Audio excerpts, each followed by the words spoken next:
Imagine waking up tomorrow to discover that your paycheck is yours to keep. No federal income tax, no IRS withholding, no tax return waiting every April.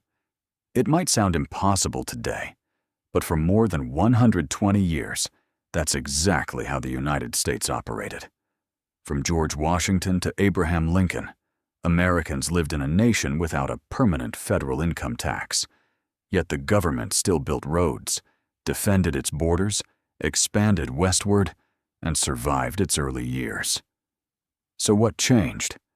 How did a country founded on resistance to taxation eventually create one of the world's most powerful tax systems? The answer isn't just about money.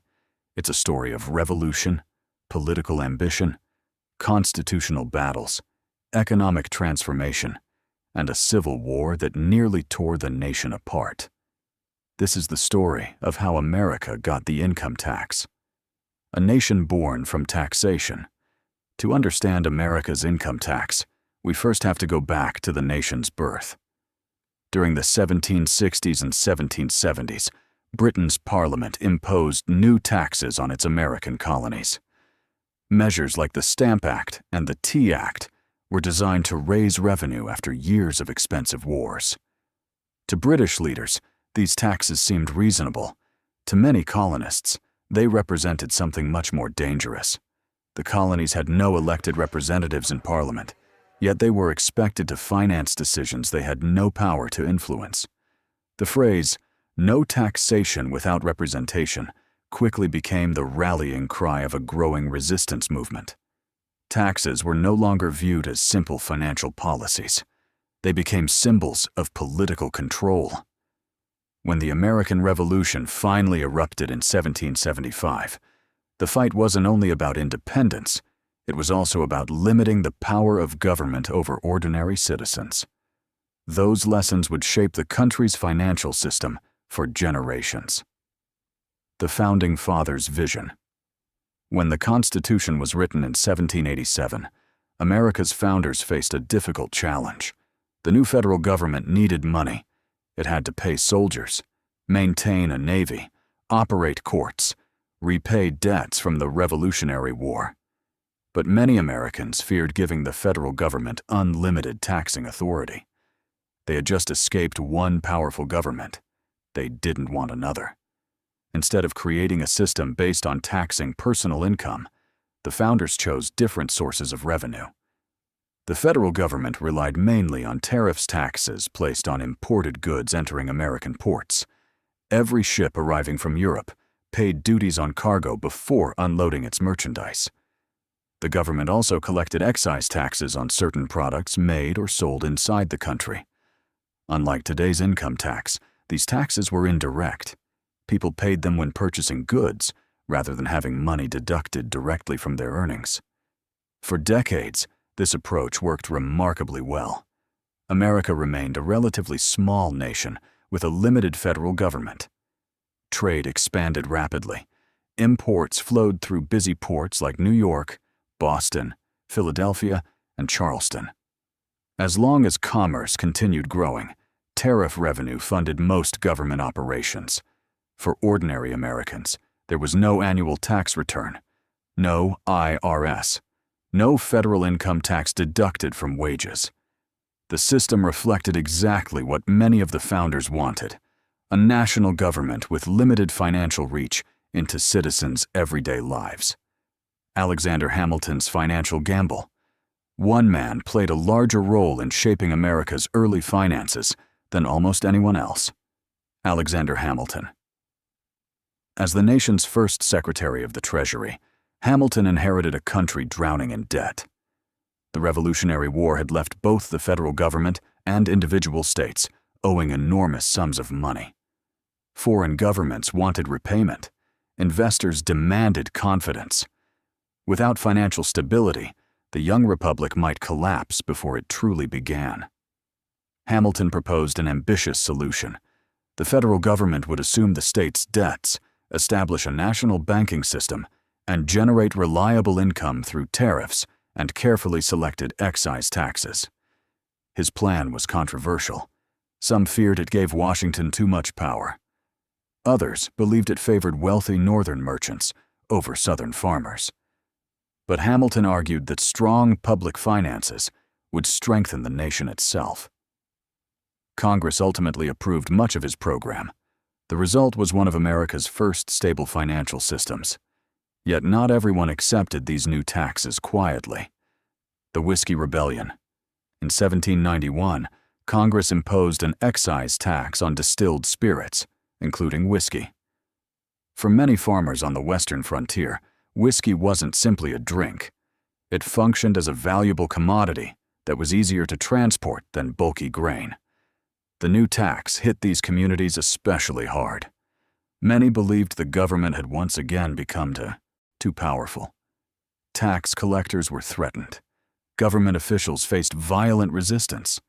Some protesters even attacked federal property. President George Washington watched events unfold with growing concern. If the new government failed to enforce its own laws, would anyone respect federal authority? In 1794, Washington took an extraordinary step. He personally led thousands of militia troops toward western Pennsylvania to suppress the rebellion. The rebels scattered before major fighting could begin. Although relatively little blood was shed, the message was unmistakable. The federal government had both the authority and the willingness to enforce its tax laws. Ironically, even this conflict wasn't about an income tax. It was about a tax on a specific product. The idea of taxing personal earnings still remained politically unacceptable to most Americans. For the next several decades, America's economy continued expanding. New states joined the Union. Trade flourished. Tariffs continued supplying much of the federal government's income. Many believed the system would last forever. But beneath the surface, the nation was changing. Factories replaced workshops. Railroads stretched across the landscape. The population exploded, and growing tensions between North and South pushed the country toward a conflict unlike anything it had ever experienced. That conflict would force the United States to consider something its founders had hoped to avoid: a federal tax on personal income. The Civil War changes everything. By the early 1860s, the United States faced the greatest crisis in its history. After years of political conflict over slavery and states' rights, Southern states began leaving the Union. In April 1861, Confederate forces fired on Fort Sumter, and the Civil War officially began. President Abraham Lincoln suddenly found himself leading a nation fighting for its survival. But wars are expensive. The Union needed to recruit hundreds of thousands of soldiers, manufacture rifles and cannons, build warships, transport supplies across vast distances, and feed entire armies. The cost quickly reached levels the federal government had never experienced.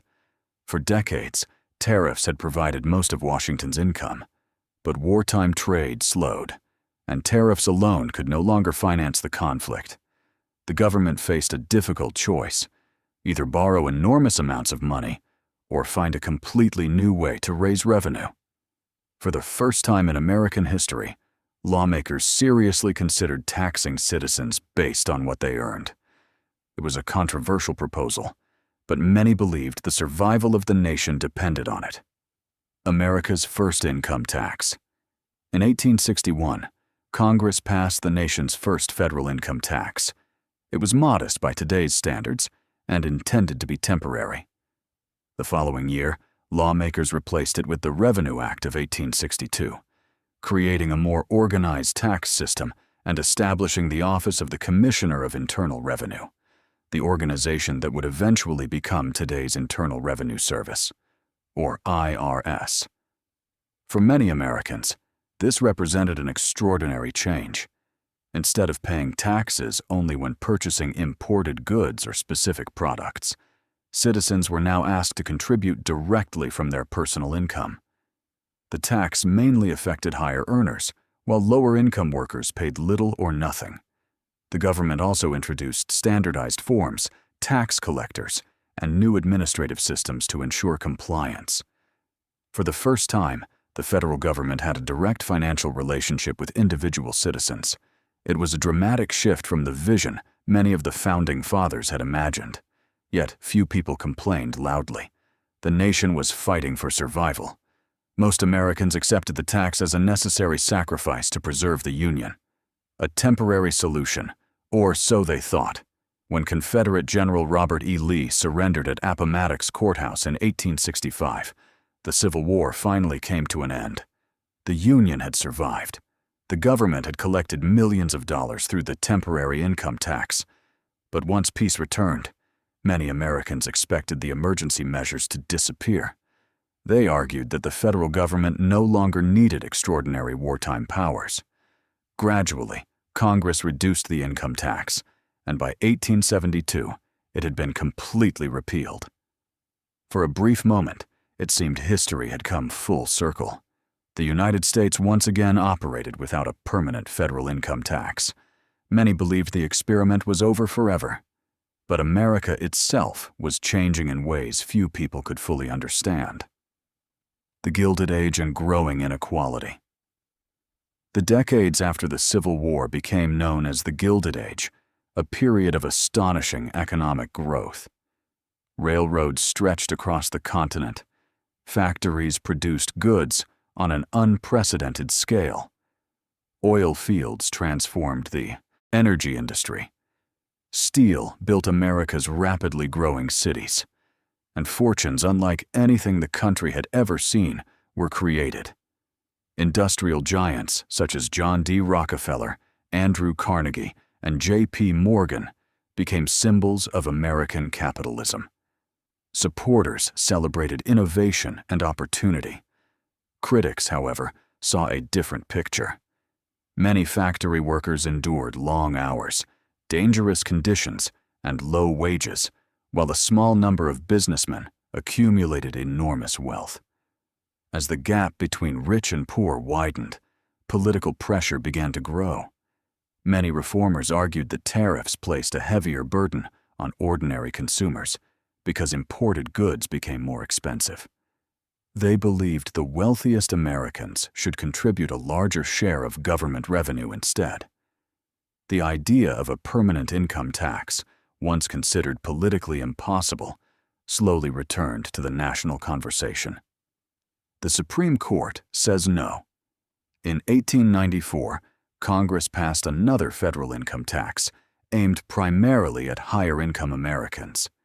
Supporters believed it would create a fairer tax system. Opponents immediately challenged it in court. The case reached the Supreme Court. In a landmark decision, the court ruled that the tax violated the Constitution because direct taxes had to be apportioned among the states according to population. The ruling effectively struck down the law. For many Americans, the decision appeared to settle the issue once and for all. The Constitution itself seemed to stand in the way of a permanent federal income tax. But instead of ending the debate, the court's decision ignited an even larger political movement. Across the country, reformers began arguing that if the Constitution prevented modern tax reform, then perhaps the Constitution itself needed to change.